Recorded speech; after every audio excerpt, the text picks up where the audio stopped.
Are you desperate this morning? If so, I hope you being desperate turns you into the desperation of God. There's a difference between the two words. I just did a study on this. And so here's what the word desperate means. It means feeling, showing, or involving a hopeless sense that a bad situation is impossible to deal with. Do you ever feel like that the situation that you're dealing with is impossible? I have felt like that so many times in my life.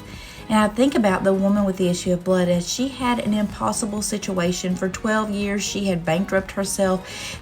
So much it meant that when she had this issue of blood, she couldn't be around her family. She couldn't hug. She couldn't love. She couldn't worship.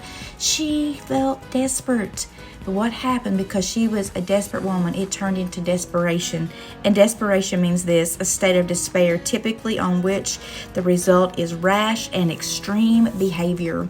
She let being desperate fuel her to desperation. When you are in a desperation mode, nothing will get in your way. You become a different person. You have tunnel vision. You focus only on one thing. And at that moment, at that day, her focus was focusing on touching the hem of his garment. If I could just touch the hem of his garment, I will be healed. See, what happens, we get so desperate about our situations and we let it drive us to desperation. But the desperation is not to seek God. It is to solve this problem that we're dealing with.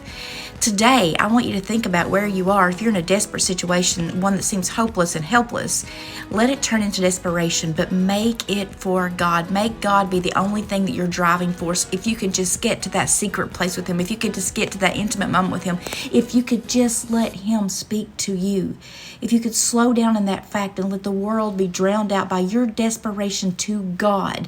I want you to think about that. And one writer says that desperation is when a drowning man only wants air. When we only want God, when we know that we're only seeking Him for the answer or the solution, that's when a desperate woman turns into desperation and we have erratic behavior.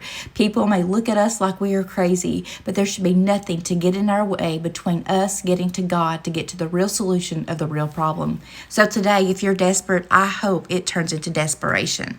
Desperation for Him.